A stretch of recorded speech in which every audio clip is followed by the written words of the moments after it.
Hello all, a very good morning. Welcome to SREEDHAR CCE. So ఇవాల్టి సెషన్లో మనము నిన్నటి కరెంట్ అఫైర్స్ కవర్ చేద్దాము. అలాగే మనకి లాస్ట్ 2 డేస్లో సండే మండే కొన్ని న్యూస్ ఐటమ్స్ మిస్ అయ్యి అది ఇవాళ దాంట్లో కవర్ చేద్దాం. సో ఒకసారి సెషన్ స్టార్ట్ చేసే ముందు please confirm the audibility and visibility. Good morning everyone. Please confirm the audibility and visibility. ఒకసారి చూసుకోండి, క్లియర్ కదా? Yes, clear, thank you. So first as యూజువల్గా ఇంటర్నేషనల్ రిలేషన్స్ స్టార్ట్ చేద్దాము. మనకి ఇంటర్నేషనల్ రిలేషన్స్లో మనకి ఫస్ట్ డబ్ల్యూహెచ్ఓకి సంబంధించి అలాగే గ్లోబల్ హెల్త్కి సంబంధించి ఒక ఇంపార్టెంట్ న్యూస్ ఐటమ్ ఉంది. అవి మనకి చాలా చాలా ఇంపార్టెంట్. సో ఒకసారి మనం దాంతో స్టార్ట్ చేద్దాం. Should we start? ఒక 2 minutes ఆగుదాము, ఇంకా రావాలి. ఎందుకంటే వాళ్ళు మనకు కూడా రిక్వెస్ట్ చేశారు, సార్ డైరెక్ట్గా 8కి స్టార్ట్ చేయకండి, ఒక 2 to 3 minutes వెయిట్ చేయండి అనేసి. ఎస్, ఇంకొకటి మనకి రీసెంట్గా నేను ఐబీపీఎస్కి సంబంధించి ఒక సెలక్షన్స్ సంబంధించిన వీడియో ఒకటి చేశాను. దాంట్లో స్టూడెంట్స్ చాలామంది క్వాలిఫై అయిన వాళ్ళు ఇంటర్వ్యూ గైడెన్స్ కోసము మనకి ఆన్లైన్ ఉంటుందా ఆఫ్లైన్ ఉంటుందా ఇలాంటి కొన్ని క్వశ్చన్స్ అడిగారు. సో దానికి సంబంధించి సుధీర్ సార్ ఆల్రెడీ మనకు ఒకటి వీడియో చేశారు. ఎవరైతే ఐబీపీఎస్ సెలెక్ట్ అయి ఉన్నారో వాళ్ళకి సంబంధించినటువంటి ఫర్ ఎగ్జాంపుల్ నిన్న నాకు ఒకళ్ళిద్దరు క్యారెక్టర్ సర్టిఫికేట్ గురించి అడగడం జరిగింది. అలాగే మనకి క్యారెక్టర్ సర్టిఫికేట్స్తో పాటు ఆఫ్లైన్ కోచింగ్ ఉంటుందా, ఇంటర్వ్యూకి ఆన్లైన్ ఉంటుందా, లేదా నాన్ సీసీ స్టూడెంట్స్కి ఉంటుందా, అలాంటి కొన్ని క్వశ్చన్స్ అడిగారు. క్యారెక్టర్ సర్టిఫికేట్ మనకి దానికి సంబంధించిన detail video Sudheer sir already మొన్న మనకి చేశారు. లోకల్ ఎంఆర్ఓ దగ్గర నుంచి ఏదో తీసుకొచ్చుకోవాలి అని చెప్పి దాంట్లో మెన్షన్ చేశారు ఆయన. ఎవరికైతే దాని గురించి డౌట్ ఉందో మీరు ఒక్కసారి సుధీర్ సార్ చేసినటువంటి ఆ వీడియోని చూడండి. ఆ వీడియోలోనే క్లియర్గా ప్రతిదీ స్టెప్ బై స్టెప్ చెప్పారు, ఎలా అప్రోచ్ అవ్వాలి ఏంటి అనేసి అని. క్యారెక్టర్ సర్టిఫికేట్, ఇంటర్వ్యూ తక్కువ టైంలో ఎలా ప్రిపేర్, ఇలాంటి కొన్ని విషయాలు చెప్పారు. సీసీ స్టూడెంట్స్ ఆన్లైన్ అటెండ్ అవ్వచ్చు, ఆఫ్లైన్ కూడా ఉంది. ఆన్లైన్లో ఏం చేశారంటే జూమ్ మీటింగ్లో మనకి ఇలాంటి కొన్ని ఏర్పాట్లు చేశారు. సో ఆన్లైన్లో అటెండ్ అవ్వాలి అనుకున్న వాళ్ళు కూడా అటెండ్ అవ్వచ్చు. మన నెంబర్ కాల్ చేస్తే వాళ్ళు మీకు గైడెన్స్ అనేది ఇస్తారు, ఎలా అప్రోచ్ అవ్వాలి ఏంటి అనేసి అని. సో ఇది మనకున్నటువంటి ఈ ఎగ్జామ్కి సంబంధించినటువంటి నిన్న నాకు అడిగిన క్వైరీస్, ఇవాళ సాల్వ్ చేస్తానని చెప్పినటువంటి క్వైరీస్. రైట్, స్టిల్ ఇంకా మీకు ఏదైనా డౌట్స్ ఉన్నాయి అంటే ఒక్కసారి నిన్న మనకి రిజల్ట్ వచ్చిన రోజే సుధీర్ సార్ నైట్ వీడియో ఒకటి చేశారు, ఆ వీడియో ఒకసారి చూడండి, ఓకేనా? 5th సెమిస్టర్కి సంబంధించిందంటే ఒకసారి ఆ నోటిఫికేషన్లో వాళ్ళు సెమిస్టర్కి సంబంధించినటువంటి సర్టిఫికేట్ ఈ డేట్లో ఉండాలని అడుగుతారు. ఒక్కసారి ఆ డేట్ ఒకసారి క్రాస్ చెక్ చేయండి. మీకు ఏదైనా డౌట్ ఉన్నాయంటే కనుక మనకి ఆ వీడియో ఒకసారి చూడండి, సరిపోతుంది. వీడియోలో మీకు డీటెయిల్స్ చాలా క్లియర్గా మెన్షన్ చేశారు ఆయన, ఒకసారి అది చూడండి. ఎస్, ఎంఆర్ఓ ఆఫీస్లో తీసుకోవాలి. ఎస్, అదే, ఓకేనా? క్లియర్ కదా? అది మనకి ఐబీపీఎస్లో నిన్న నేను మీకు చెప్తాను అన్నటువంటి కొన్ని పెండింగ్ టాపిక్స్ ఇవాళ చెప్పాను. Right, yes, very good morning. చలో విల్ స్టార్ట్ ద సెషన్. ఎందుకంటే మళ్ళీ 9కి మనము ఎడిటోరియల్కి అటెండ్ అవ్వాలి కదా. సో అందుకనేసి తొందరగా మనం వైండప్ చేద్దాం. So first, WHO activates global health emergency corps. First ఇదేంటంటే ఇది ఒక యూనిట్ అనమాట. ఎలాగైతే మనకి స్కూల్స్లో కాలేజెస్లో ఎన్సీసీ అనేది ఉంటుంది కదా, సిమిలర్గా WHO ఏం చేసిందంటే గ్లోబల్ హెల్త్ ఎమర్జెన్సీ కార్ప్స్ అనేది ఒకటి క్రియేట్ చేసింది. జనరల్గా మనకి వీళ్ళ ఫంక్షన్ ఏంటి, వీళ్ళని దేనికోసం క్రియేట్ చేశారు అని అంటే మనకి గ్లోబల్ హెల్త్ ఎమర్జెన్సీ కార్ప్స్ అనేటువంటిది ఒక యూనిట్ అనమాట. ఒక గ్రూప్ ఆఫ్ పీపుల్ తోటి ఈ యొక్క యూనిట్ని తయారు చేశారు. ఇది కోవిడ్-19తో మనం ఎంత సఫర్ అయ్యామో తెలిసిందే. హెల్త్ ఇన్ఫ్రాస్ట్రక్చర్ మొత్తం కూడా కొలాప్స్ అయింది. సో కొలాప్స్ అయినప్పుడు మళ్ళీ ఫ్యూచర్లో అలాంటి పాండమిక్స్ ఏమైనా వచ్చినా, అలాంటి అవుట్బ్రేక్స్ ఏమైనా వచ్చినా మనం ఫేస్ చేసేందుకు వీలుగా ఒక గ్రూప్ ఆఫ్ పీపుల్ని వాళ్ళు క్రియేట్ చేశారు. ఆ గ్రూప్ ఆఫ్ పీపుల్ పేరే global health emergency corps.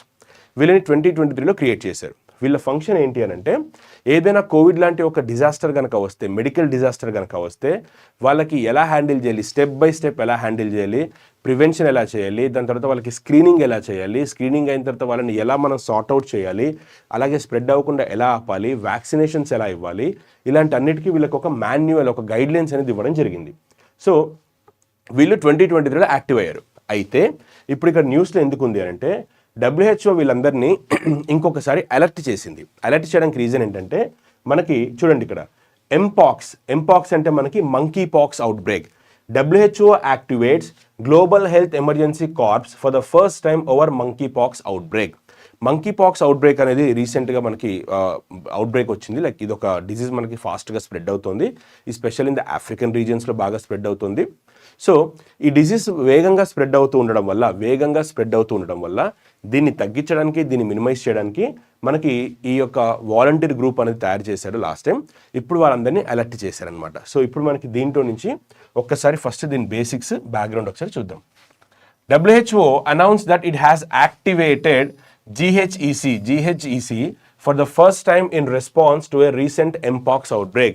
Mpox outbreak refers to monkeypox outbreak. So what is the purpose?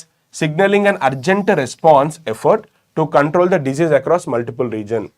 ఒక ఆఫ్రికానే కాదు, వేరే అండర్ డెవలప్డ్ రీజన్స్లో కూడా మనకి ఇది ఫాస్ట్గా స్ప్రెడ్ అవుతుంది. దీన్ని తగ్గించడం కోసం, దీన్ని ప్రివెన్షన్కి, దీనికి అలాగే వ్యాక్సినేషన్, దీన్ని ఎలా తగ్గించాలి, వాళ్ళకి ట్రీట్మెంట్ ఇవ్వాలి అనే దాని మీద ఈ GHEC అనే వాటిని యాక్టివేట్ చేయడం జరిగింది. Mpox stands for monkeypox, is a viral infection. Mpox is a viral infection caused by MPXV virus, which primarily spreads through the close contact, like మన కోవిడ్ లాగే అనమాట. when we interact, so close contact వల్ల మనకి disease అనేది spread అవుతుంది. Next, WHO founded GHEC in 2023. దీన్ని ఎప్పుడు establish చేశారు? 2023లో ఎస్టాబ్లిష్ చేశారు. What is the purpose? To address shortcomings and issues uncovered during COVID-19 response. COVID-19లో మనం ఎక్కడెక్కడ పొరపాట్లు అయితే చేసామో వాటిని ఎలా ఓవర్కమ్ అవ్వాలి, how to overcome that COVID-19 mistakes during COVID-19, because that was a first modern outbreak which spreads fast. Okay, spreading అనేది చాలా ఫాస్ట్గా ఉంటుంది మనకి. దాంట్లో కొన్ని పొరపాట్లు చేసాము, లైక్ డిస్టెన్స్ మెయింటైన్ చేయడంలో. దానివల్ల మనం చాలా సఫర్ అయ్యాము, especially during second wave. So అలాంటి పొరపాట్లు మళ్ళీ రాకుండడానికి ఈ GHEC అనేదాన్ని 2023లో క్రియేట్ చేసింది. Next, with its first mobilization GHEC is aiding which country? కాంగోలో ఇది మనకి సపోర్ట్ ఇస్తుంది. Congo and other affected regions deploying essential workforce expertise. Support strategies such as case detection, మనం కేసుని స్క్రీనింగ్ చేసి డిటెక్ట్ చేయాలి. కాంటాక్ట్ ట్రేసింగ్ అంటే ఏంటంటే ఎవరికైతే డిసీజ్ వచ్చిందో వాడిని ముందు ట్రేస్ చేసి వాడిని ఐసోలేట్ చేయడానికి. Targeted vaccines, clinical and home care, infection prevention, community engagement, logistic support. So ఇవన్నీ మనకి దీంట్లో ఇన్వాల్వ్ అయ్యి ఉంటాయి. లాజిస్టిక్స్ అంటే ఇక్కడ మీనింగ్ ఏంటంటే వ్యాక్సిన్ తయారైన తర్వాత మనం లాస్ట్ రూరల్ ఏరియాస్లో కూడా ఇవ్వడానికి లాజిస్టిక్స్ అంటారనమాట. సో ఇప్పుడు మనకి దీంట్లో నుంచి వచ్చేటువంటి క్వశ్చన్స్ ఏంటి అని అంటే, ఫస్ట్ GHEC అనేది ఏ ఆర్గనైజేషన్ దీన్ని తయారు చేసింది, లైక్ ఎవరు దీన్ని సెట్ చేశారు? WHO తయారు చేసింది. ఓకే, మనకు ఆప్షన్స్లో యునైటెడ్ నేషన్స్ అని ఇవ్వచ్చు, కానీ మనకి ఆన్సర్ వచ్చేసి WHO. దీన్ని ఏ ఇయర్లో క్రియేట్ చేశారంటే 2023లో క్రియేట్ చేశారు. సెకండ్ క్వశ్చన్ పడుతుంది. రీసెంట్గా వీళ్ళని ఏ కంట్రీలో డిప్లాయ్ చేశారు? స్పెషల్లీ కాంగోలో డిప్లాయ్ చేశారు. వీళ్ళ పర్పస్ ఏంటి, వీళ్ళ ఆబ్జెక్టివ్ ఏంటి అంటే ఇది వీళ్ళ ఆబ్జెక్టివ్స్. సో ఇలా మనకి first one international relations plus హెల్త్కి సంబంధించినటువంటి ఐటమ్స్. ఇంకా బయాలజీ RRB ఆస్పిరెంట్స్కి మంకీపాక్స్ ఎటువంటి డిసీజ్ అని అడగచ్చు. Monkeypox is a viral disease. Right. Next, COP16.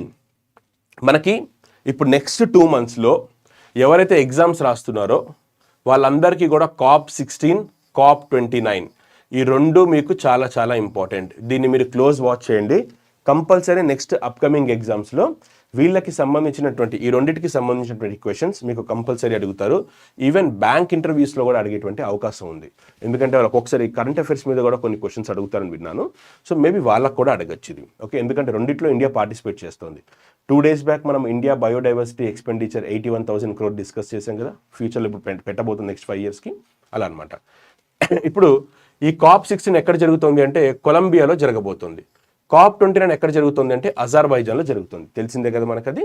So first COP16లో కొన్ని ఇంపార్టెంట్ ఈవెంట్స్ జరిగాయి. ఆ ఈవెంట్ పేరు ఏంటంటే వీళ్ళు ఇక్కడ పీస్ విత్ నేచర్ కొలేషన్ అనేది లాంచ్ చేశారు. ఇది మనకి స్ట్రైట్ క్వశ్చన్ పడుతుంది. అసలు ఇది ఏంటి ఒకసారి చూద్దాం. COP16, COP అంటే conference of parties. COP stands for conference of parties. COP16 is related to biodiversity. COP29 is related to climate change. Both are different, right? Now, Colombia at the 16th meeting of the Conference of Parties, the Convention of Biological Diversity launched Peace with Nature Coalition.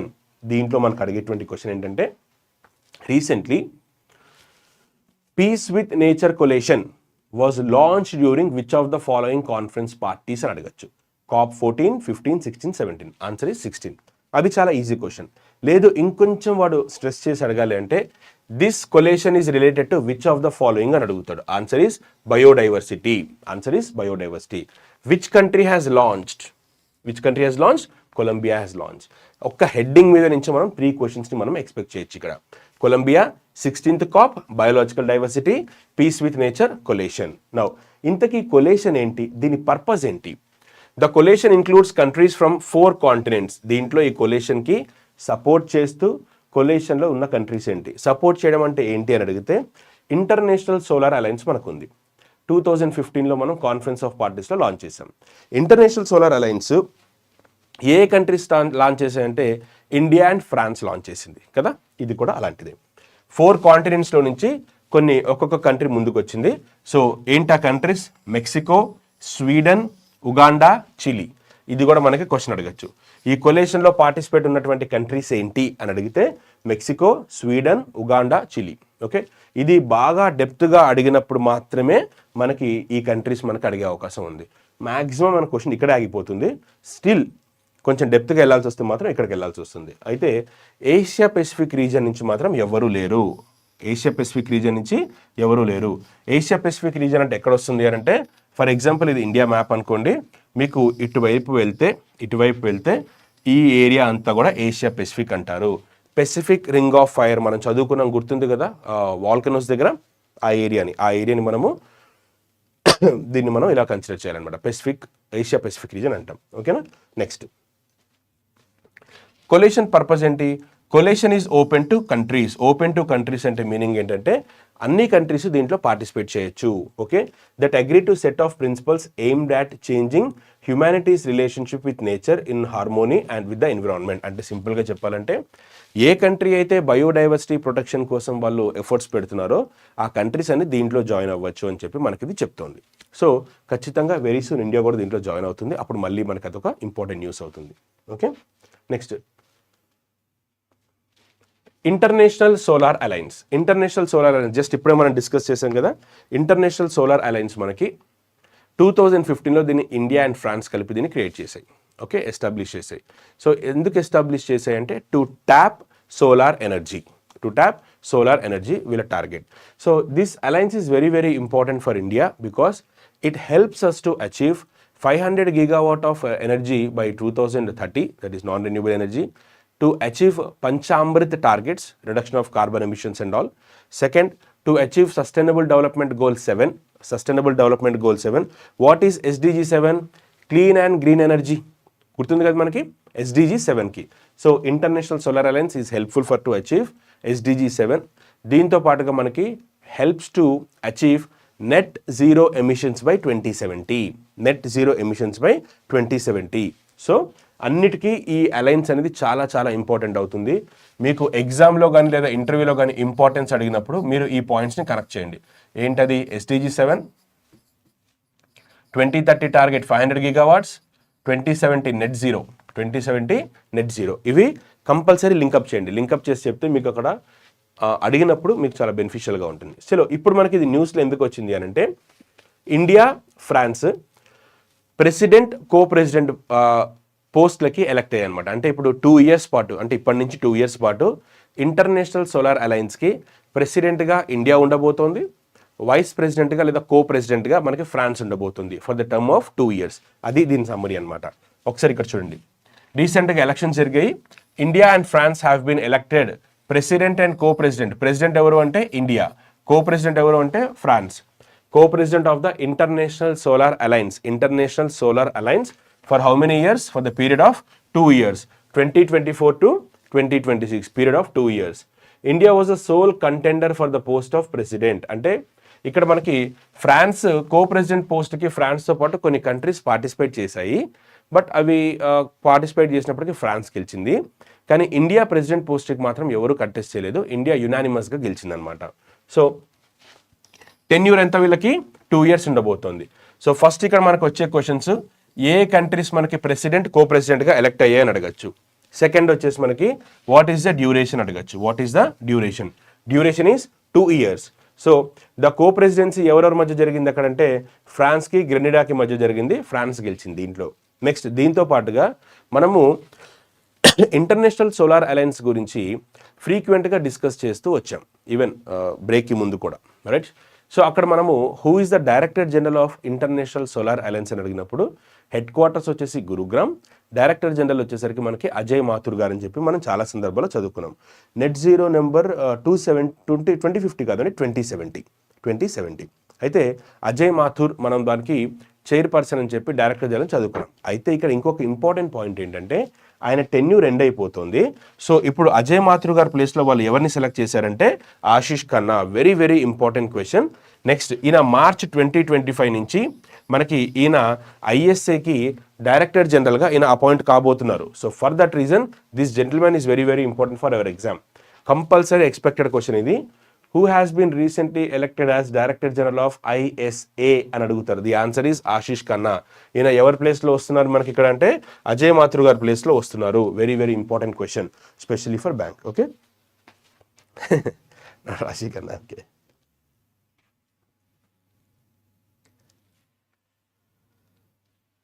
National biodiversity strategy and action plan very very important. ఇక్కడ దీన్ని ఇందాక మనం COP16 cover చదువుకున్నాం కదా, దానికి దీనికి link up చేయండి.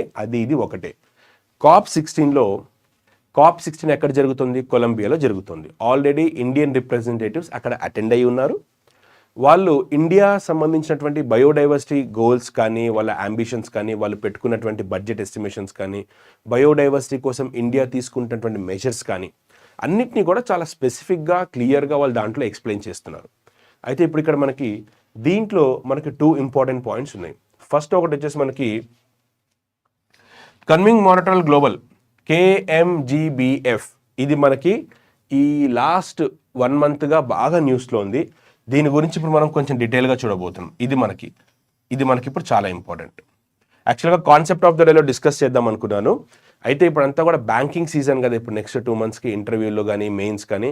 So ఇప్పటి నుంచి కాన్సెప్ట్ ఆఫ్ ద డే ఎక్కువగా బ్యాంకింగ్ మీద తీసుకుందాము, వేరేవి తీసుకోకూడదు అనే ఇంటెన్షన్ తోటి దీన్ని కాన్సెప్ట్ ఆఫ్ ద డేలో కాకుండా దీన్ని కరెంట్ అఫైర్స్లో తీసుకున్నాను.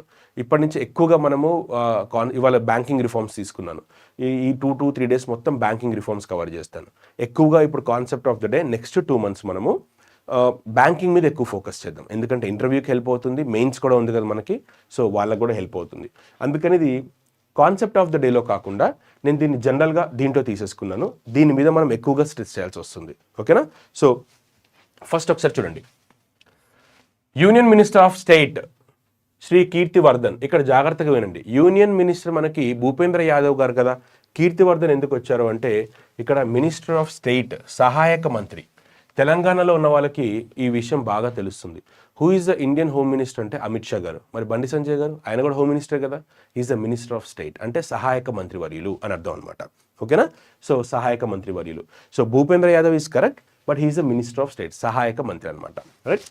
So Shri Kirtivardhan released India's updated national biodiversity strategy and action plan. India's updated national biodiversity strategy and action plan అంటే ఇక్కడ COP16 బయోడైవర్సిటీకి సంబంధించింది. ఆ కాన్ఫరెన్స్లో మన ఇండియా ఎలాంటి మెజర్స్ తీసుకుంది, మన బయోడైవర్సిటీ యాక్షన్ ప్లాన్ ఏంటి అని చెప్పేసి ఆయన అందరి ముందు ఒకటి ప్రెస్ నోట్ లాంటిది రిలీజ్ చేసి ఆ కాన్ఫరెన్స్లో ఈ బయోడైవర్సిటీ ప్లాన్ని అడ్రస్ చేయడం జరిగింది. సో ఇక్కడ మనకి హెడ్లైన్స్లో వచ్చేటువంటి క్వశ్చన్స్ ఏంటంటే జాగ్రత్తగా వినండి. First, who released India's updated national biodiversity strategy for action plan? Answer is Kirti Vardhan. ఆయన పేరు కీర్తివర్ధన్ గారి పేరు గుర్తుపెట్టుకోండి. ఓకేనా? నెక్స్ట్, COP16 ఎక్కడో మీకు ఆల్రెడీ తెలిసిందే, ఇంకా ఇది డిస్కస్ చేయక్కర్లేదు. నౌ ఇంతకీ డాక్యుమెంట్లో ఏముంది? What is the summary of this document? This document was release during a special event called road map for achieving KMGBF targets. What is this KMGBF? We will discuss later on. He highlighted that India had adopted the whole of the government, whole of the society. అలాగే మనము ప్రభుత్వం మొత్తాన్ని పరిగణనలోకి తీసుకుంది, మొత్తం సమాజం మొత్తాన్ని పరిగణనలోకి తీసుకుని ఈ బయోడైవర్సిటీ ప్లాన్ని మేము డిజైన్ చేసామని చెప్పి ఆయన గర్వంగా చెప్పడం జరిగిందనమాట. ఓకేనా? నెక్స్ట్, ఇప్పుడు ఇది మనకి చాలా ఇంపార్టెంట్. మనకి. ఓకే, సో బాగా న్యూస్లో ఉంది. అసలు KMGBF అంటే ఏంటి ఒకసారి చూద్దాం. KMGBF అనేది ఏంటంటే ఇప్పుడు మనకి కొన్ని అచీవ్ చేసుకోవడానికి కొన్ని టార్గెట్స్ పెడతాం. ఫర్ ఎగ్జాంపుల్ మనకి క్యోటో ప్రోటోకాల్ ఉంది, అలాగే మనకి ఓజోన్ డిప్లీషన్ గురించి మనం కొన్ని టార్గెట్స్ పెట్టుకున్నాం. ఇలాగే బయోడైవర్సిటీని కాపాడడానికి కెనడాలోని మోనట్రాల్లో మనకి COP15, మనకి ఇప్పుడు COP16 జరుగుతుంది కదా కొలంబియాలో, COP15 ఎక్కడ జరిగింది అంటే కెనడాలోని మోనట్రాల్లో జరిగింది, 2022లో జరిగింది. అక్కడ వీళ్ళు బయోడైవర్సిటీని ప్రిజర్వ్ చేయడానికి, కన్జర్వ్ చేయడానికి, ప్రొటెక్ట్ చేయడానికి వీళ్ళు ఒక ఫ్రేమ్వర్క్ని డిజైన్ చేశారు. ఆ ఫ్రేమ్వర్క్ పేరే KMGBF. ఆ ఫ్రేమ్వర్క్ పేరే KMGBF. So where it was adopted in COP15 Montreal, Canada. Now what is the purpose of this KMGBF? To support the achievement of sustainable development goals. Sustainable development goals లో మనకి life on land, life under water అని మనకి 2 goals ఉంటాయి. 13, 14, 15లో మనకు వస్తాయి. So sustainable development గోల్స్లో ఎన్విరాన్మెంట్కి సంబంధించి life on land, life under water, climate action 13, 14, 15 goals అవి. So వాటిని ప్రొటెక్ట్ చేయడానికి ఈ ప్లాన్ అనేది వాళ్ళు డిజైన్ చేయడం జరిగింది. So they created a plan. What is the purpose of that plan? To achieve sustainable development goals. Now set A bold path towards global harmony with nature by 2050. Okay, ఇందాక మీరు దీని గురించి అడిగినట్టున్నారు, someone 2050 అని అడిగారు, దీని గురించి అనుకుంటాం. ఓకే, నేను నెట్ జీరో అనుకున్నాను. So global harmony with nature by 2050 కల్లా నేచర్, హ్యూమన్స్ ఇద్దరు బ్యాలెన్స్ అవ్వాలి, డిస్ట్రక్షన్ జరగకూడదు. ఎప్పుడు కూడా మనకి ఎకనామిక్స్లో డెవలప్మెంట్ వర్సెస్ గ్రోత్ లేదా మనకి ఎకానమీ వర్సెస్ ఎన్విరాన్మెంట్ అనేటువంటి డిబేట్ అనేది జరుగుతూ ఉంటుంది. సో ఈ డిబేట్లో మనకి ఎకానమీ డెవలప్ అవ్వాలి, at the same time environment కూడా డిస్ట్రాయ్ కాకుండా ఉండాలి, సస్టైనబుల్ డెవలప్మెంట్ అనేది జరగాలి అనేది. KMGBF అంటే ఇక్కడ మనకు ఆల్రెడీ నేను డిస్కస్ చేశాను కదా, Kunming Montreal global biodiversity framework. ఓకేనా, clear? Yes, doubt you can ask me. I don't know your name, but what is your doubt? Clear కదా, right.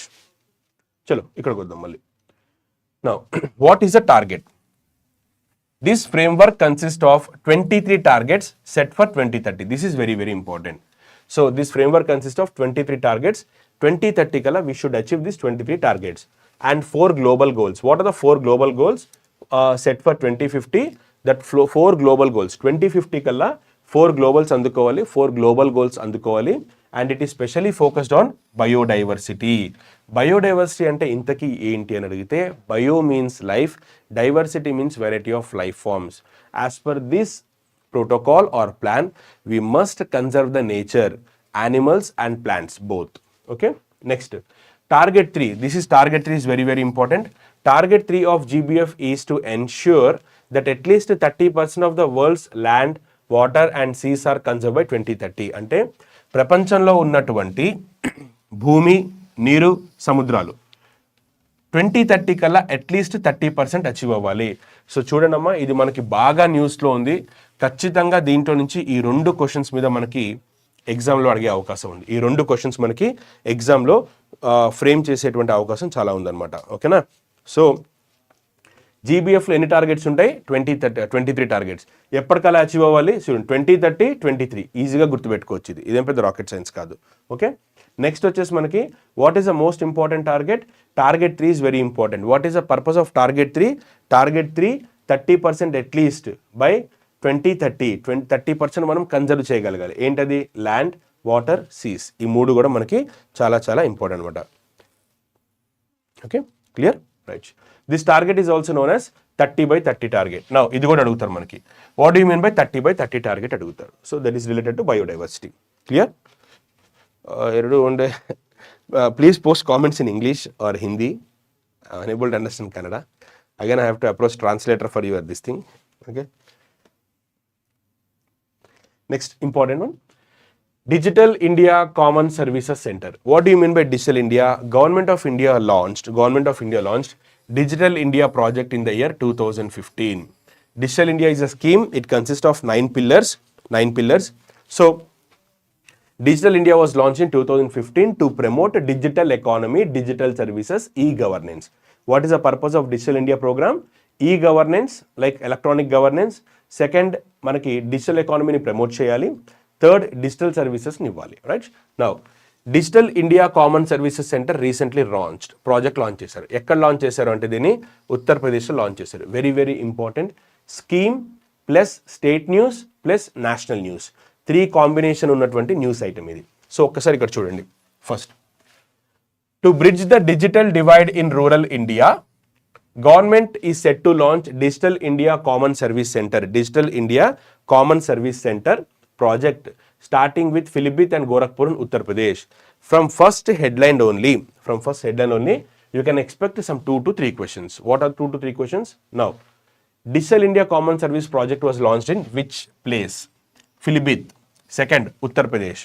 What is the purpose of Digital India Common Service Center? To bridge the digital divide. What do you mean by digital divide? In urban areas, we have more access to internet compared to the rural areas. గ్రామీణ ప్రాంతాల్లో కంటే పట్టణ ప్రాంతాల్లో మనకి ఎక్కువగా ఉంది కదా. So ఇప్పుడు గ్రామీణ ప్రాంతాల్లో ఆ గ్యాప్ని ఫిల్ చేయడానికి ఈ ప్రాజెక్ట్ని లాంచ్ చేశారు. That's it. Next, under this initiative one model DICSC centre will be establish in nearly all గ్రామ పంచాయతీ. ప్రతి గ్రామ పంచాయతీలో మనకి ఒక సెంటర్ని ఏర్పాటు చేయబోతున్నారు. అలా మనకి ఇండియా వైడ్గా 4740 సెంటర్స్ని ఎస్టాబ్లిష్ చేయబోతున్నారు. 4740 సెంటర్స్ని ఇలాంటివి మనకి ఎస్టాబ్లిష్ చేయబోతున్నారు. Next, what is the purpose of this one? Primary goal is to create an integrated platform that provides essential e-governance services along with financial and commercial services. అంటే ఇక్కడ మీనింగ్ ఏంటి? గ్రామీణ ప్రాంతాల్లో, in the villages, in the rural areas, their aim is to provide e-governance services. Now here, sir, e-governance services means what? E-governance services means, suppose you want some caste certificate or income certificate or what we say character certificate just now, you can go to eSeva center and you can apply there. And within 1 week or 4 days, whatever be the time period, definitely you will get back that certificate in the website. So you can download that and you can get stamped. That's it. So digital signature ఉంటుంది. E-governance services, everything is online. Every government service comes under online scrutiny. So e-governance services. Financial and commercial services. Financial and commercial like pensions కానీ, account opening కానీ, scholarships కానీ, all this comes under this category, right? Next, what are the services? Services including Aadhaar registration, banking, etc. will provide, especially telemedicine also they'll support. Telemedicine అనేది కూడా చాలా చాలా important అనమాట. Clear? So this is all about this project.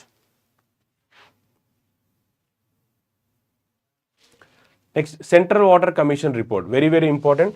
Geography and environment related. మనకి last time IBPS POలో ఈ question అడిగారు, full form అడిగారు. ఎవరైతే రాస్తున్నారో వాళ్ళకి ఇది గుర్తుండొచ్చేమో, చూసుకోండి ఒకసారి. ఓకే, యా ఇస్తుంది. మనకి last time IBPS PO mains, IBS clerk మెయిన్స్కి ఈ క్వశ్చన్ అడిగారు. అప్పుడే సిక్కింలో మనకి ఒక గ్లేసియర్ అనేది సడన్గా మెల్ట్ అయ్యి ఫ్లడ్ లాగా వచ్చింది. ఆ సందర్భంలో ఈ క్వశ్చన్ అడిగారు, దీని ఫుల్ ఫామ్ అడిగారు. Okay, Aadhaar card recently news ఒకసారి చూస్తాను, అది దీన్ని ఏ కాంటెక్స్లో వచ్చిందో ఒకసారి చూసి నేను చెప్తాను Sreeja. Now, central water commission report రీసెంట్గా మనకు ఒక రిపోర్ట్ ఇచ్చింది. నిన్న హిందూ న్యూస్ పేపర్లో ఒక ఆర్టికల్ అనేది వచ్చింది, very very important article. What was the summary of this article?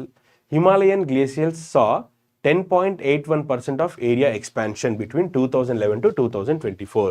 So first, banking aspirants, for you this data is very very important. What is the data? Himalayan glaciers, as per the report, ఈ report ఎవరు ఇచ్చారు మనకి? Central water commission report ఇచ్చింది. First question. Okay, and what is the summary of that report? Himalayan region saw 10.81%. Percentage is very very important. Percentage is very very important. 10.81% increase in area from 2011 to 2024. ఇక్కడ కొంచెం common సెన్స్తో ఆలోచించండి, common సెన్స్తో అర్థం చేసుకోండి. జనరల్గా ఒక lake కానీ ఒక pond కానీ ఎక్స్పాండ్ అవుతుంటే హ్యాపీయే కదా, because the water body is expanding. For example, what is the story of Hydraa? Water bodies దగ్గరికి అయిపోతున్నాయి, కాంట్రాక్ట్ అవుతున్నాయి, చుట్టూతా కన్స్ట్రక్షన్స్ వస్తున్నాయి, అందుకని హైడ్రా డెమాలిష్ చేస్తుంది కదా. బట్ ఇక్కడ ఏమవుతుంది? ఇంక్రీజ్ ఉంది, అంటే ఎక్స్పాండ్ అవుతుంది, పాజిటివే కదా అని మీరు అనుకోవచ్చు. బట్ ఈ పాజిటివ్ అనేది ఏంటంటే, గ్లేసియర్ అనేది ఫర్ ఎగ్జాంపుల్ ఒక 10 స్క్వేర్ కిలోమీటర్స్లో లేదా 10 స్క్వేర్ మీటర్స్లో ఈ గ్లేసియర్ ఉంది. డ్యూ టు క్లైమేట్ చేంజ్ ఇది మెల్ట్ అయ్యి దీని ఏరియా ఎక్స్పాండ్ అవుతుంది. ఇది కాస్త 15 స్క్వేర్ కిలోమీటర్స్ అయింది, 15 స్క్వేర్ మీటర్స్ అయింది. అప్పుడు ఏమవుతుంది? ఇది ఇండైరెక్ట్గా క్లైమేట్ చేంజ్ వల్లే అవుతుంది కదా. దీనివల్ల మనకి ఫ్లడ్స్ అనేది వస్తుంది ఇన్ ఫ్యూచర్. గ్లేసియర్స్ అనేది ఏంటి? Source of fresh water. If glaciers keep on melting, what will be the source of fresh water for consumption? So this highlights the risk of climate change. This increase must be understand in the negative perspective. దీని negative పర్స్పెక్టివ్లో దీన్ని అర్థం చేసుకోవాలి తప్ప positive పర్స్పెక్టివ్లో కాదు. ఈ increase అనేది మనకి చాలా అంటే చాలా డిసడ్వాంటేజెస్ ఉన్నాయి. సో అవి అర్థం చేసుకోండి ఇక్కడ, ఓకేనా. So glacial lakes and other water bodies across Himalayan region saw 10.81% increase in the area from 2011 to 2024 due to climate change, signaling a risk of glacial lake outburst floods. Glacial lake outburst flood అంటే glacial సడన్గా melt అయిపోయి ఒక్కసారిగా flood రూపంలో వస్తుంది. చాలా అంటే చాలా life and property loss అవుతుంది, రైట్. సో ఇది ఇక్కడ మనకి. Now the rapid expansion of these lakes is attributed to accelerated melting of glaciers due to rising temperature. Simple గా చెప్పాలంటే yes Prashant, right, global warming వల్ల మనకి ఇది వస్తుంది. Next Ladakh, Himachal Pradesh, Uttarakhand, Sikkim, Arunachal Pradesh most notable expansions. Especially ఈ 5 రీజియన్స్లో ఈ ఎక్స్పాన్షన్ అనేది చాలా ఫ్రీక్వెంట్గా మనం అబ్జర్వ్ చేయడం జరిగింది. నా ఇప్పుడు దీంట్లో నుంచి మనకు వచ్చేటువంటి క్వశ్చన్స్ ఏంటి? సో ఫస్ట్ క్వశ్చన్ వచ్చేసరికి, recently which of the following organization released a report on expansion of Himalayan glaciers అని అడిగితే central water commission. Next second వచ్చేసి ఎంత పర్సెంట్ ఇంక్రీజ్ అవుతుంది? saw the increase of 10.81%. what is the period? that one 2011 to 2024. now GLOF full form ఇది ఒకసారి చూసుకోండి. Last time మనకి question అడిగారు అనమాట, ఓకేనా. నెక్స్ట్ ఇవన్నీ కూడా ఇగ్నోర్ చేయొచ్చు, స్టేట్స్ ఒకసారి గుర్తుపెట్టుకుంటే సరిపోతుంది. Yes correct. Venezuela is the first country in the world which lost all the glaciers అన్ని కూడా లాస్ అయిపోయినాయి, పూర్తిగా మెల్ట్ అయిపోయినాయి వెనజులాలో. Yes correct. 10th class is correct. 10th క్లాసే కరెక్ట్ ఉంటుంది మనకి, ఓకే.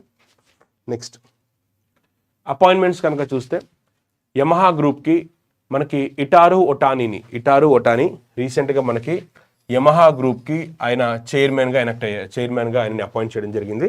సో రీసెంట్గా యమహా వెహికల్స్ని ప్రమోట్ చేయడానికి, వాళ్ళకు ఉన్నటువంటి అడ్వాన్స్ టెక్నాలజీని ప్రమోట్ చేయడానికి కాల్ ఆఫ్ ద బ్లూ క్యాంపెయిన్ని లాంచ్ చేశారు. They launched call of the blue campaign. So call of the blue campaign which automaker? Yamaha. And Itaru Otani is the new chairman of Yamaha group. Clear? Next appointment, Duma Boko. So he has been elected as the president of Botswana. Botswana kind of recently president ga elect ayyaru. Ee sandarbhanlo ayanani honorable prime minister Modi garu congratulate cheyadam jarigindi. So Duma Boko very very important. మనకి చిన్న countries కదా ఇవన్నీ కూడా, ఇలాంటి చిన్న countries మనకి వీళ్ళు అడుగుతూ ఉంటారు ఎగ్జామ్లో మనకి. సో Duma Boko బొత్స్వానాస్ న్యూ ప్రెసిడెంట్గా ఎలెక్ట్ అయ్యారు. He belongs to which party? Umbrella for Democratic Change. Candidate of Umbrella for Democratic Change. What is the capital of Botswana? Gaborone. Currency is Botswana Pula. Okay, yeah, 6th time. Yes, 6th time elected. ఇక్కడ ఇచ్చిన 6th time అనేసి 6th president. Next, World Tsunami Awareness Day. మనకి first the day was observed in 2015.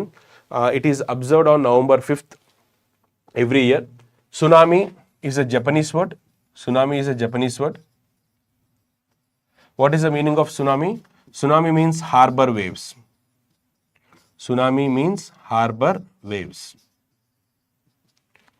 Tsunami అంటే meaning ఏంటంటే harbour waves అనేది అర్థము. మనకి first time ఇది 2015లో సెలబ్రేట్ చేశారు. 2004లో మనకి ఇండోనేషియా, అండమాన్ ఐలాండ్స్ కొన్ని ప్లేసెస్లో ఫస్ట్ టైం మనము చాలా డిజాస్టర్ ఫేస్ చేసాము సునామీది. సో అప్పటి నుంచి సునామీ అనేది మనకి చాలా పాపులర్ అవుతుంది డిజాస్టర్ మేనేజ్మెంట్లో కూడా. So what is the theme of 2024 national tsunami day, world tsunami day? So answer is building resilient communities. Okay, 2004 Indian Ocean tsunami. Yes. Next business and economy. NSE national stock exchange రీసెంట్గా ఒక mobile app launch చేసింది. First ఇక్కడ national stock exchange అంటే ఏంటి కనుక చూస్తే first దీని గురించి తెలుసుకోండి, తర్వాత న్యూస్లోకి వెళ్దాం. National stock exchange is completely based on trading and stock brokering. National stock exchange was established in 1994. మనకి జనరల్గా బ్యాంకింగ్ ఆస్పిరెంట్స్కి 3 ఇంపార్టెంట్ ఏరియాస్ ఉంటాయి. బ్యాంకింగ్ అంటే అందరూ RBI మీదే ఫోకస్ చేస్తారు, కానీ మనకి banking, finance, insurance. These three are the important sectors for banking aspirants. Every banking aspirant must gain some basics on these three areas: banking, finance, అలాగే మనకి insurance. Banking అనేది కంప్లీట్లీ ఆర్బీఐ రిలేటెడ్, ఫినాన్స్ అనేది government related like schemes కానీ, policies కానీ, revenues కానీ, ఇవ కానీ. Insurance వచ్చేది IRDA and it is a part of this one also. So ఫినాన్స్లో కానీ, బ్యాంకింగ్లో కానీ ఇది కూడా తీసుకోవచ్చు. ఇది కంప్లీట్లీ స్టాక్స్కి సంబంధించింది. ఎన్ఎస్సి అనేది very very important organization in the stock market. So it was established in 1994. What is the purpose of its establishment? Its main aim, it is the first exchange in India to implement electronic or screen-based trading. So electronic or screen-based trading అంటే previously we used to scam మూవీలో చూసాం కదా, అక్కడ నుంచి మనం note చేసుకుంటూ వెళ్ళేవాళ్ళం. తర్వాత దాన్ని డిజిటైజ్ చేశారు. ఇప్పుడు మనకి గ్రో కొన్ని యాప్స్ ఉన్నాయి కదా, అవి చెప్తే నేను మళ్ళీ వాటిని ప్రమోట్ చేసినట్టు అవుతుంది. కొన్ని యాప్స్ ఉన్నాయి కదా, సో ఆ యాప్స్ నుంచి ఇప్పుడు మనం చేస్తున్నాం. సిమిలర్గా ఇది కూడా అలాంటిది, ఎలక్ట్రానిక్ ట్రేడింగ్ అనమాట. ఇప్పుడు ఇది మనకి న్యూస్లో ఎందుకు ఉంది? ఓకే, 94 అండి, ఇట్ ఈస్ 94. ఓకే, మనకి న్యూస్లో ఎందుకు ఉంది? First national stock exchange of India 92 కాదు, 94 కాదు, మనకి 94 నుంచి అది యాక్టివేట్ అయింది. 94 అది ఎస్టాబ్లిష్ ఇయర్ కాదు మనకి. ఈవెన్ నేను క్రాస్ చెక్ కూడా చేశాను. 94, it is 94. Yeah, its headquarters in Mumbai, no doubt, that is clear. 94 అది మనకి ఆపరేషన్స్ అనేది 94 నుంచి స్టార్ట్ అయింది. మేబీ ఏమంటారంటే దాన్ని ఎస్టాబ్లిష్ చేసింది అప్పుడు, కానీ ఆపరేషన్స్ మాత్రం 94 నుంచి స్టార్ట్ అయింది. Okay, the national stock exchange of India has launch its new mobile app. Why NSE is in news? NSE recently ఒక మొబైల్ యాప్ని లాంచ్ చేసింది. నో ఎస్టాబ్లిష్ కాదు, ఐఎమ్ టాకింగ్ అబౌట్ ఆపరేషన్స్. కొంచెం క్లియర్గా చూసుకోండి ఒకసారి. ఎస్టాబ్లిష్, ఆపరేషన్స్ వచ్చి 94. ఎస్బీఐ పిఓ డేట్ అది మనం ఇంకా చెప్పాలంటే ఎస్బీఐ మాత్రం వచ్చేస్తుంది. వెరీ సూన్ అయితే ఎస్బీఐ ఉంది, బట్ జాన్లోనే ఉండొచ్చు, మోస్ట్లీ జాన్లోనే ఉండొచ్చు. Okay, establish in 2 but operations in 1994. Okay, so రీసెంట్గా ఎన్ఎస్సి మనకి ఒక మొబైల్ యాప్ లాంచ్ చేసింది. ఈ మొబైల్ యాప్లో మనకు ఉన్నటువంటి కీ ఫీచర్స్ ఏంటి? అని అంటే మార్కెట్ మీద మనం అంటే ఇప్పుడు చూడండి, మీరు ఆ యాప్ని డౌన్లోడ్ చేసుకున్నప్పుడు మనకి చాలా క్లియర్ కట్గా దాంట్లో మనకి వీటికి సంబంధించినటువంటి ఇన్ఫర్మేషన్స్ని మీరు ఎక్కడి నుంచైనా చూడొచ్చు. సో ఆ యాప్ కనుక మీరు డౌన్లోడ్ చేసుకుంటే ఆ యాప్లో మనకి మార్కెట్కి సంబంధించినటువంటి ఇండెక్స్ని మనం ప్లూరల్లో ఇండైసెస్ అని అంటాం. Index, market snapshot, market trend ఎలా ఉంది, టర్న్ ఓవర్ ఎలా ఉంది, ఒక్కొక్క దానికి ఎలా ఉంది అన్న దాని మీద వీళ్ళు మనకి ఒక సమ్మరీ ఇస్తారు. ఆ సమ్మరీ ఇచ్చినప్పుడు మనం ఆ కంపెనీస్లో స్టాక్స్ ఇన్వెస్ట్ చేయాలా వద్దా అనేది మనకు క్లారిటీ వస్తుంది. సో ఇది మనకి చాలా చాలా ఇంపార్టెంట్. ఎవరైతే స్టాక్ మార్కెట్లో ఉన్నారో వాళ్ళకి సంబంధించినటువంటి ఇంపార్టెంట్. దీంతో పాటుగా మనకి ఎక్స్క్లూజివ్గా ఇన్వెస్టర్స్ కోసం అనేసి ఈ యాప్ లాంచ్ చేశారు. దీంతో పాటుగా మనకి ఇంకొకటి ఏంటంటే వీళ్ళ దగ్గర ఆల్రెడీ ఒక వెబ్సైట్ ఉంది. ఆ వెబ్సైట్ని వీళ్ళు అప్గ్రేడ్ చేశారు. అప్గ్రేడ్ చేయడం అంటే ఏంటి అని అంటే వీళ్ళు ఒక ఇంగ్లీష్ మాత్రమే కాకుండా వేరే లోకల్ లాంగ్వేజెస్, రీజనల్ లాంగ్వేజెస్ని కూడా సపోర్ట్ చేశారు. 11 రీజనల్ లాంగ్వేజెస్. ఇది కూడా గుర్తుపెట్టుకోండి. మనకి బ్యాంకింగ్ ఎగ్జామ్స్లో ఒక్కొక్కసారి చాలా సిల్లీ క్వశ్చన్స్, మైన్యూట్ క్వశ్చన్స్ అడుగుతారు వాళ్ళు. కొన్ని సందర్భాల్లో టఫెస్ట్ క్వశ్చన్స్ అడుగుతారు, బట్ కొన్ని సందర్భాల్లో చాలా మైన్యూట్ క్వశ్చన్స్ మీద వాళ్ళు మనకి ఫోకస్ చేశారు. లైక్ ఇలాంటి క్వశ్చన్స్ అనమాట. How many regional languages besides English? So answer is 11. Now what are the languages? Assami, Bengali, Kannada, Malayalam, Oriya, Punjabi, Tamil, Telugu. Okay, apart from that Hindi, Marathi and Gujarati. E languages lo this NSC is ready, upgraded its website to provide information. NSC కి సంబంధించిన information provide చేయడానికి వాళ్ళు దీంతోటి ఇది launch చేశారు. Next ఇది NSC cover అయిపోయింది. మనకి doubt ఏదో అడిగారు, what about people democratic party Kamala Harris? అది చెప్పడం చాలా కష్టం. నేను అనుకోవడం ఏంటంటే ట్రంప్ వస్తే ఇండియాకి కొంచెం బెనిఫిషియల్ ఉంటుందని నేను అనుకుంటున్నా. ఎందుకంటే అయ్యారు కదా, అంటే ఇంటర్నేషనల్ రిలేషన్స్ కదా, జియో పాలిటిక్స్ కదా, మనం కొంచెం చూసి మాట్లాడాలి యాక్చువల్గా. But in my personal opinion Trump వస్తే కొంచెం ఇండియాకి ఫేవర్గా ఉంటుంది నా ఒపీనియన్. ఓకే, అది బట్ అది వేరే సబ్జెక్ట్, అది అంత డెప్త్ వద్దు. ఎందుకంటే ఇంటర్నేషనల్ రిలేషన్స్ కదా, జియో పాలిటిక్స్, ఒపీనియన్స్ చెప్తే కొంచెం క్లాష్ అవుతుంది, వద్దు. మిస్టర్ యూనివర్స్ ఛాంపియన్షిప్ మనకి రీసెంట్గా లాస్ వేగాస్లో మిస్టర్ యూనివర్స్ ఛాంపియన్షిప్ జరిగింది. అక్కడ హైదరాబాద్కి చెందినటువంటి బఫర్ అవుతుంది లేదు కదా, హైదరాబాద్కి చెందినటువంటి సఫాదర్ అలీ మిర్జా మన తెలంగాణకు చెందినటువంటి సఫాదర్ అలీ మిర్జా గోల్డ్ తీసుకొచ్చారు. ఇక్కడ ఇది మనకేంటంటే పారా కేటగిరీ, ఆయనకి వినపడదు, ఆయన కొంచెం డెఫ్ అనమాట.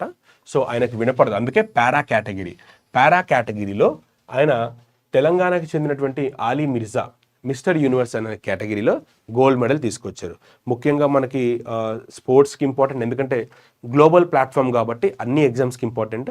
టీఎస్పీఎస్సీ వాళ్ళు కొంచెం ఎక్కువగా ఇంపార్టెంట్ ఫోకస్ చేయండి. నెక్స్ట్ ఎక్కడ జరిగిందంటే Las Vegas, clear. So mister Safdar also bagged the silver, ఈయన సిల్వర్ కూడా గెలుచుకున్నారు ఎక్స్ట్రీమ్ బాడీ కేటగిరీలో. సో ఈయనకి పారా కేటగిరీ దేంట్లో వచ్చింది అంటే హియరింగ్ ఇంపైర్డ్ కేటగిరీ అన్న కేటగిరీ కూడా గుర్తుపెట్టుకోండి. ఏ కేటగిరీ అంటే మనకి hearing impaired category. All these are classical languages అంటే అన్ని క్లాసికల్ లాంగ్వేజెస్ లేవు, దాంట్లో కొన్ని మాత్రమే ఉన్నాయి. హిందీకి ఇంకా స్టేటస్ ఇవ్వలేదు కదా, సాంస్క్రిట్కి ఇచ్చారు, కొత్తగా ఇంకో 4 యాడ్ చేశారు. కొత్తగా 4 యాడ్ చేసి చూడాలి ఒకసారి. మన ఇండియన్స్ ఎగ్జిట్ చేస్తారండి సార్ యూఎస్ నుంచి, ఆయన అలా చెప్తారు కానీ తర్వాత మారుతుందిలే. ఓకే, సో ఇది ఒకసారి చూసుకోండి, mister universe championship. Next Quincy Jones, మనకి చాలా ఫేమస్ మ్యూజిక్ డైరెక్టర్ పల్లి ప్రకృతి అస్సామి. హిందీకి ఇవ్వలేదు అందుకే, కానీ హిందీ ఇక్కడ ఉంది కదా మనకి, హిందీ అనేది ఇవ్వలేదు. సో ఇక్కడ మీరు క్లాసికల్ లాంగ్వేజెస్ కనుక చూసుకున్నట్టయితే అన్ని క్లాసికల్ లాంగ్వేజెస్ అన్నారు. సే ఫర్ ఎగ్జాంపుల్ దీంట్లో మనకి ఇది క్లాసికల్ లాంగ్వేజ్ ఇవ్వలేదు దీనికి, ఎందుకంటే దీనికి 1500 years హిస్టరీ లేదు. ఒక క్లాసికల్ లాంగ్వేజ్ ఇవ్వాలంటే దానికి అట్లీస్ట్ 1500 years హిస్టరీ ఉండాలి. హిందీకి ఎప్పుడుంది మనకి, ఫస్ట్ హిందీ లిటరేచర్ ఏంటి మనకి, పృథ్వీరాజ్ రాసో. ఇది పృథ్వీరాజ్ చౌహాన్కి సంబంధించినటువంటి చాంద్ బర్దాయి రాశాడు. ఇది అప్రాక్సిమేట్గా మనకి 12th centuryలో రాశారు.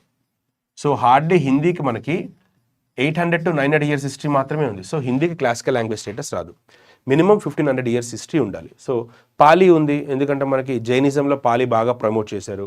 ఓకే, మిగతా లాంగ్వేజెస్ కూడా మనకి ఉంది, అస్సామీ కొన్ని డెవలప్ అయినట్టుకి కూడా, అంటే ఇక్కడ కొన్ని లాంగ్వేజెస్కి పొలిటికల్ ప్రెషర్ మీద కూడా ఇస్తారులేండి, అది 100% నమ్ముతారని లేదు. కొన్ని లాంగ్వేజెస్కి వాటి మీద కూడా ఇస్తారు, బాగా ప్రెషరైజ్ చేయడంతో రీజనల్ ఆస్పిరేషన్స్ని మనం ఫుల్ఫిల్ చేయాలి కదా, దానికోసం కూడా ఇస్తారు. ఫర్ ఎగ్జాంపుల్ బెంగాలీ చూడండి, బెంగాలీ మీకు నార్త్ ఈస్ట్ ఇండియాలో మీకు సమ్ 800-900 దగ్గర మీకు స్టార్ట్ అవుతుంది, ముఖ్యంగా హరేరామ్ హరేకృష్ణ అలాంటి వాటితో స్టార్ట్ అవుతుంది. సో దానికి అంత ఏజ్ లేదు, బట్ స్టిల్ ఇచ్చారు.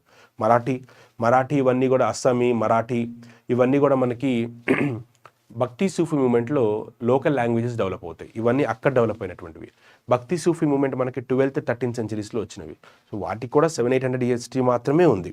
ఓకే, సో పొలిటికల్ ఇన్ఫ్లుయెన్స్, పొలిటికల్గా అడగడంతో వాళ్ళకి ఇచ్చే అవకాశం ఉంటుందన్నమాట. Okay right. ఓకే చలో ఇంకొకటి వద్దాం, మనం హిస్టరీలోకి వెళ్ళిపోయాం. సో క్విన్సీ జోన్స్ ఎవరంటే మనకి యుఎస్ లేదా హాలీవుడ్లో one of the famous musician.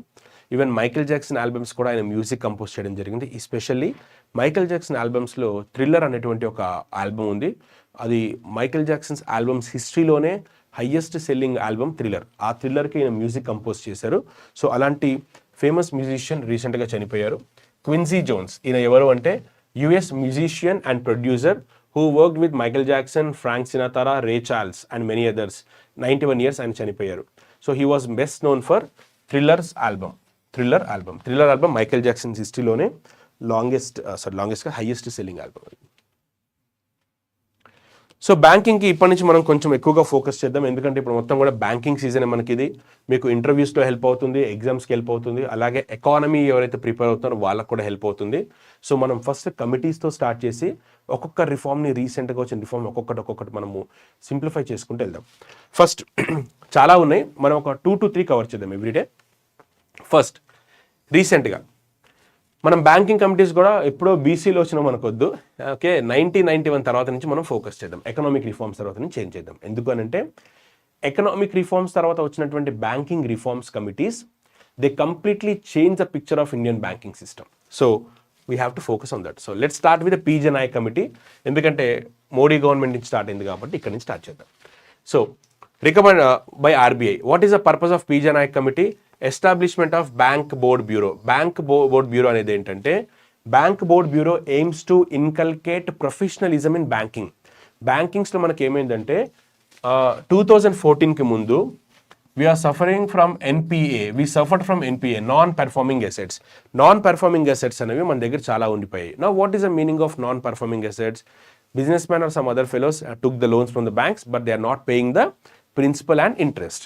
Now, that loan amount becomes a burden to the banks. That particular loan amount is known as non-performing asset. ఏదైనా ఒక బ్యాంక్ కనుక కొలాప్స్ అయితే ఎకానమీ కొలాప్స్ అవుతుంది. So ఇలా బ్యాంకింగ్కి సంబంధించి రిఫార్మ్స్ తీసుకురావడానికి పీజే నాయక్ కమిటీని appoint చేయడం జరిగింది. PJ Nayak committee. So PJ Nayak committee ఏం రికమెండ్ చేశారు అని అంటే, మీరు ఒక ప్రొఫెషనల్ ఆర్గనైజేషన్ బీబీబీని మనకి ఎస్టాబ్లిష్ చేయండి అన్నారు. What is BBB? Banks board bureau. What are the functions of this BBB? First, improve professionalism in bankings. Chairman should be appointed by this particular group or this particular organisation.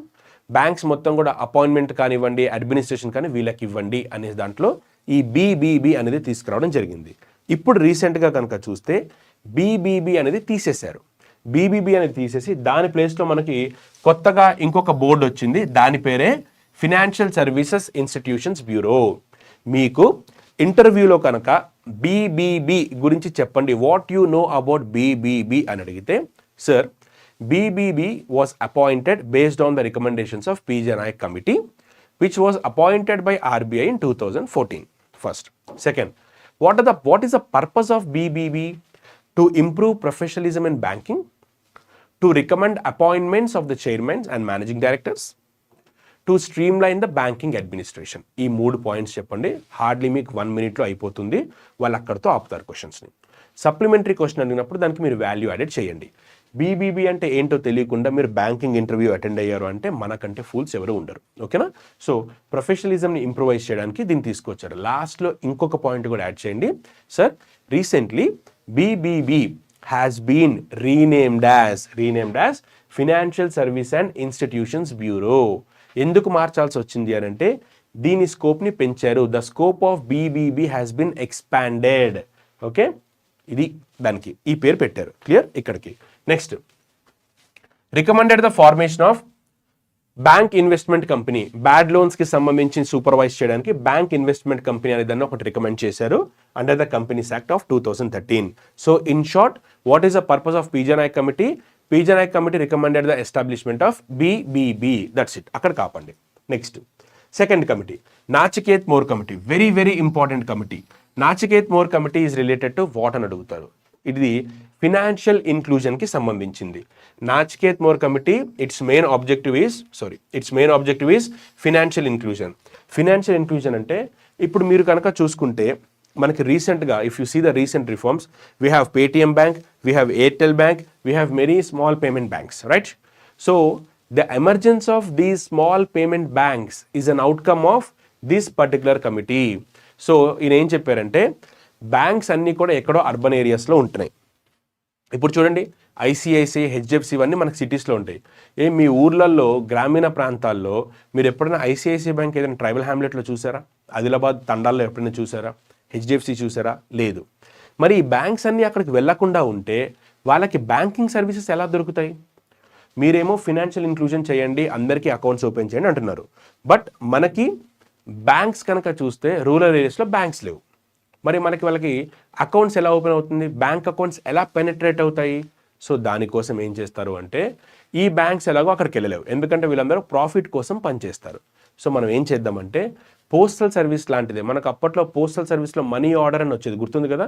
దాన్నే కొంచెం modernise చేసి small payment బ్యాంక్స్ని introduce చేయండి. దీన్ని మనకి post office bank, post payment banks ఇలాంటివి కొన్ని తీసుకొచ్చారు. So Nachiket Mor committee, the main purpose of Nachiket Mor committee to examine the financial services for small business and low income households. Low income households అంటే ఇక్కడ ఎవరు ఉంటారు? మనకి ఖచ్చితంగా మనకి వీళ్ళే ఉంటారు. ఎవరు? రూరల్ ఏరియాస్ వాళ్ళే ఉంటారు. Next, recommend measures to include financial inclusion. Establish the payments bank, small finance banks, creation of Jan Dhan Yojana. Jan Dhan Yojana scheme అది కూడా రికమెండ్ చేసినటువంటి committee Nachiket Mor committee. Almost నేను స్టూడెంట్స్ ఇంటరాక్ట్ అయినప్పుడు, ఇంటర్వ్యూ అయ్యి వచ్చిన తర్వాత ప్రతి 10 స్టూడెంట్స్లో ఒకరు లేదా ఇద్దరు మాకు దీని గురించి క్వశ్చన్ అడిగారు అని చెప్పిన వాళ్ళే ఉన్నారు. నాచికేత్ మోర్ కమిటీ ఇప్పటికీ కూడా మనకి క్వశ్చన్స్ అడుగుతారు. సో 2014 అని ఇగ్నోర్ చేయండి. అప్పుడుదిగా సార్ 10 years అయిపోయింది, ఇప్పుడు మనకు యూజ్ ఉంటుందా? ఫినాన్షియల్ ఇంక్లూజన్ ఇప్పటికే యాక్టివేట్ ఉంది కదా. ఎయిర్టెల్ బ్యాంక్స్ వాడట్లేదా, స్మాల్ ఫైనాన్స్ బ్యాంక్స్ మీరు చూడట్లేదా, పేటిఎం బ్యాంక్ చూడట్లేదా, అలాగే ఇది కూడా అనమాట. కాబట్టి దీని మీద కూడా మనకి క్వశ్చన్ అడుగుతారు. Okay, yes, Usha Thorat, Nachiket Mor committee, correct. Yes, clear. Please in the weekly current affairs concept డెఫినెట్గా నేను చెప్తానండి, అది కూడా యాడ్ చేయమని చెప్తాను వాళ్ళకి, డోంట్ వరీ. ఓకే, అంటే నేను ఫస్ట్ నుంచే కదా వచ్చాను, నవంబర్ ఫస్ట్ వీక్ దాంట్లో యాడ్ చేపిస్తాను. ఓకేనా. Next HR Khan committee, third committee. Only 3 committees per day discuss చేద్దాం. అన్నీ ఒకేసారి తీసుకొస్తే మళ్ళీ మిస్ అవుతుంది మనకి, టైం కూడా ఫ్యాక్టర్ కదా. HR Khan committee examine the existing framework for monetary policy. Monetary పాలసీకి సంబంధించి మనకి ఉర్జిత్ పటేల్ కమిటీ ఆల్రెడీ ఒకటి ఉంది, ఉర్జిత్ పటేల్ కమిటీ. సో ఈ కమిటీ రికమెండేషన్స్ని మళ్ళీ ఒకసారి ఎగ్జామిన్ చేయడానికి మనకి హెచ్ఆర్ ఖాన్ కమిటీని అపాయింట్ చేశారు, హెచ్ఆర్ ఖాన్ కమిటీని. సో ఫస్ట్ ఇది అపాయింట్ చేశారు, దీని తర్వాత ఇది అపాయింట్ చేశారు. Recommendations on the issues of inflation targeting. What is inflation targeting of India? 4% ±2. Inflation should be at 2% or it can go up to 6%, not beyond that. Okay, inflation targeting, monetary policy transmission, improving decision making process, and RBI monetary policy committee. So RBI monetary policy committee కి సంబంధించినటువంటి details దీంట్లో ఉంటాయి అన్నమాట. So ఇప్పుడు ఇక్కడ monetary policy committee, what is the total strength of monetary policy committee? 6 members. 6 members ఉంటారు. Among these 3 from RBI, 3 from Government of India. And who is the chairman of Monetary Policy Committee? Comment cheyandi. Who is the chairman of Monetary Policy Committee?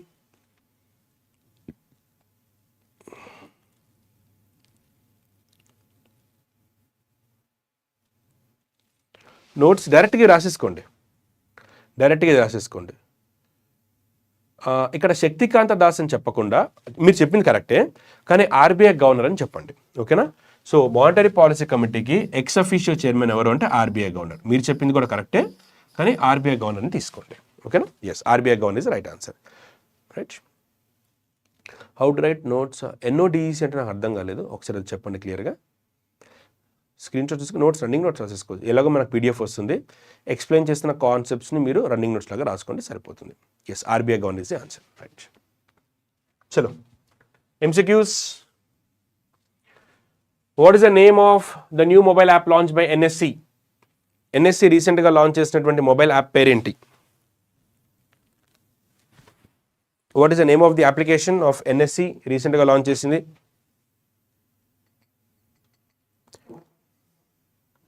Question number పెట్టి options పెట్టండి అమ్మా. Yes, NSC India. Yes, NSC India. Next, who was elected the 6th president of Botswana? బొత్స్వానాకి 6th ప్రెసిడెంట్గా elect అయిన వారు ఎవరమ్మా? Yes, Jagadishwar, good morning.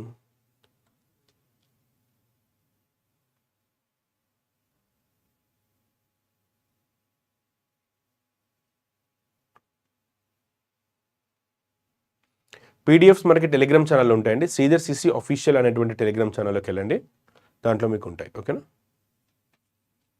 Clear. Duma Boko, Botswana, 6th time. According to the Central Water Commission report, what is the percentage of increase in the area of glacial lakes and water bodies across Himalayas? Yeah, African country. What is the answer for third one?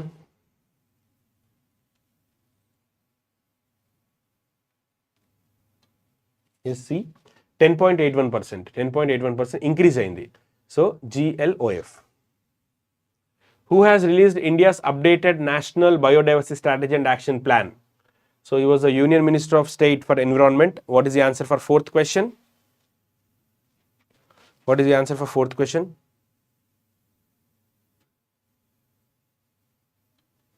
Fourth one? Yes, Kirtivardhan Singh garu. Who has won gold in the para category of Mr. Universe Championship?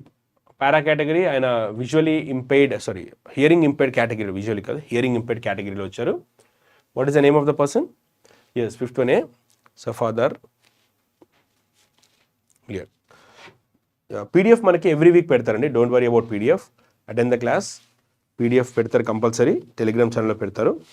Sridhar CC official Telegram ఛానల్లోకి వెళ్ళండి, దాంట్లో మీకు క్లియర్గా పెడతారు. ఓకేనా. Every week ఉంటుంది. Right. Okay my dear, that's all with the today's class. Will stop the session here. Next మనకి 9 o'clock Hindu start అవుతుంది, ఎడిటోరియల్ది. ఎస్ఎస్సి Tier 2కి బ్యాంకింగ్కి చాలా ఇంపార్టెంట్ క్లాస్ అది. సో ఇది అయిపోయిన తర్వాత ఆ క్లాస్ కూడా వినండి. మీకు వొకాబులరీ ఇంప్రూవ్ అవుతుంది, అట్ ద సేమ్ టైం మనకి ఎగ్జామ్ కూడా మార్క్స్ ఇంప్రూవ్ అవుతాయి. స్క్రీన్ ఫ్రేమ్ చేంజ్ చేయండి, వర్డ్ వ్యూ చాలా స్మాల్గా ఉంది. ఓకే, డెఫినెట్గా ఫాంట్ పెంచమని చెప్తాను. Thank you sir, thank you Jagadish గారు. Okay right, thank you. Okay, thank you everyone, thanks for watching. మళ్ళీ రేపు మార్నింగ్ షార్ప్ మనం 8 o'clock మీట్ అవుదాం. Bye, have a good day.